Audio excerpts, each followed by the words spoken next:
So, okay, your dad is helping you to decide, okay, we need to make a change. Yes. For your health, for your body. So what happens? What did you start with? Well, my father's an interesting character, right? So he's a martial artist by trade. He's a sensei. He studied like something like 12 martial arts, black belt in 9 of them. Whoa. He created his own martial art in Colombia. He taught it. But he's also done a lot of other things, right? So my family is a military background. My grandfather was a captain in the Colombian Air Force, but he was also an Olympic gymnast. Wow. He would do like professional gymnastics. Yeah. He was also the boxing champion of the army, right? My dad got into martial arts, but my dad was head of national search and rescue when he was like 17, 18. Like he got into that, he became the head of it, like, and so there's a lot of experience that he can draw back from. He's always been very, very fit. Not weight fit. It wasn't ever about the weights. It was about body control. And so even up until a few years back, my dad is in his mid 60s now, but he was cycling like 120 miles a week. He'd cycle across the entirety of London to Greenwich and back for work. So he'd work all day. A beast. Like my absolute inspiration when it comes to longevity and to fitness and to health.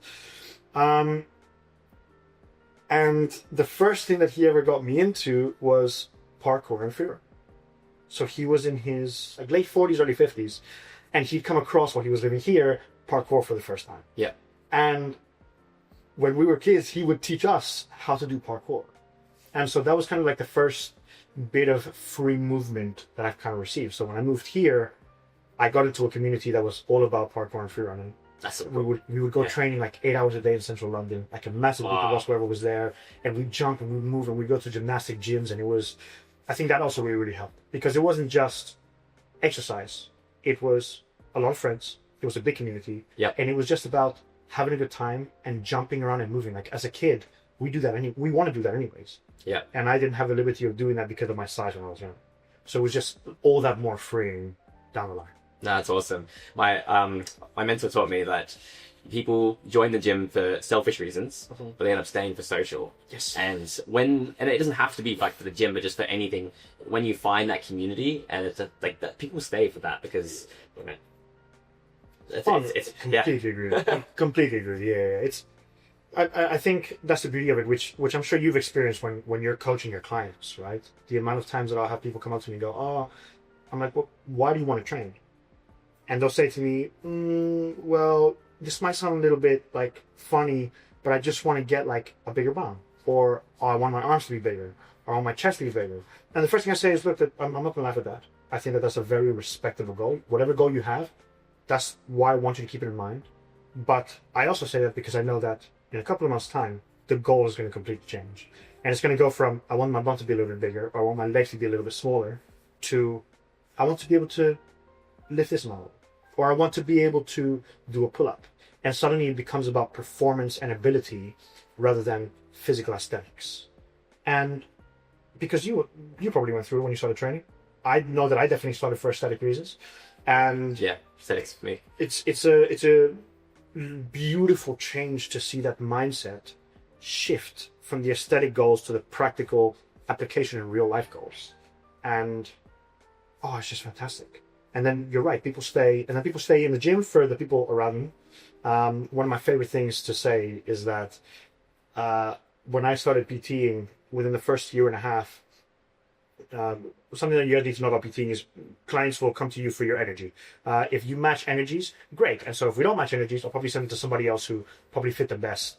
But after about a year and a half, 2 years of coaching, I get a picture from one of my clients. And she's with 6 of my other clients. That's so cool. Like at a house, just chatting. I'm like, what are you guys doing together? Oh, yeah, we started talking in the gym. And suddenly, without knowing that they were all my clients, or my close friends at the gym that I talked to individually, they all became friends separately. And so it created this lovely community just for them, where they could go to the gym, see their friends, talk to their friends, see me, and it's a safe space to just have a little bit of fun, but also become a better version of yourself. Definitely. Yeah. Hey, just a quick announcement before we return to the podcast. If you're someone who's been feeling a bit stuck lately, maybe you're switching careers, rebooting your routine, or just trying to get your life together, I get it. That's exactly why I write the Midweek Motivation newsletter, where every week I share real, honest thoughts on training, mindset, and the messy process of figuring life out. Especially for guys like us, we're in our 20s and 30s, just trying to get ahead in our careers, fitness, and performance.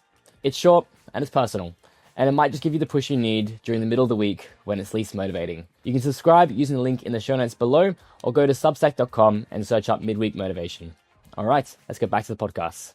Right, and then when did you get to a point where you finally felt like it's a new version of yourself, where you're fit, you're looking good, got a bit of muscle mass, you got some explosive ability.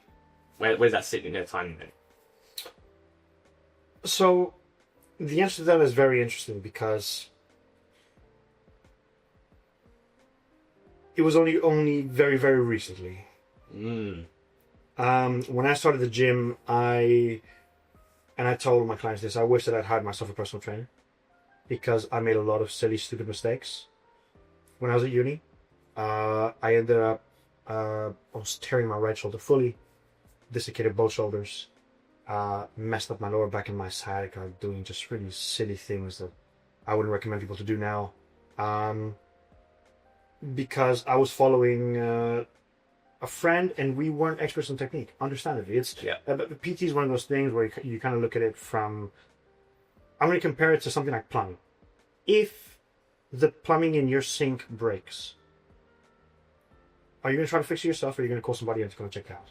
Okay, I don't know how to handle it, I'm probably going to make things worse, I'm going to call somebody in. PTing is pretty much the same thing. It is your body 100%. The same as that is your sink. Cool. Yeah. But you don't know enough about it to make the right choices, to make the changes and effect that you want to make. And so a lot of people end up making a lot of mistakes. I wish that I had myself a PT. But I did so many things for so long. Progress was so slow that only up until maybe the last 2 years can I say that I am happy and content with what my physique is like now. Yeah. And where my strength is like now. Is there more to improve? Always. And when you get into the gym, you think, oh, when I look like this, I'm going to be happy. And then you look like that and you're like, I'm not even close. You're always going to be striving for more. Yeah. But I am definitely content. Like, I'm very, very happy with the way I look now. I used to be very self-critical. Up until a few years ago, and my wife, thanks to her, also helped me change that mindset. I wouldn't be able to look myself in the mirror without saying something really negative. Yeah. Or every single time that I train, I'm like, oh, that was bad. Oh, I could have done better. Oh, this wasn't good enough. Oh, I look like, oh, this roll, oh, this part of the leg. The last maybe year and a half has been, and this looks good. Oh, you've really put an effort in this. I can see the difference. Oh, and I feel better. Yeah. And that mental shift, I think, has definitely helped. And I think that comes from three things. I think the first is doing the right kind of stuff in the gym. I, as a personal trainer, got myself a personal trainer, somebody who I value and respect and trust and get inspired by.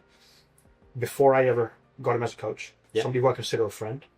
And so having somebody there who you fully trust, whose physique is also something that you really admire, really helps. Because you get to jump into it fully and just dive in to whatever they tell you. So whatever he says, do A, B, C, and W, and I'm like, you got it, boss. And I do. Yeah. And it gets done, and we see the progress, and we talk, and it helps to have somebody there to also talk to. All right, which is right. So I think having a coach for me has definitely been a massive impact.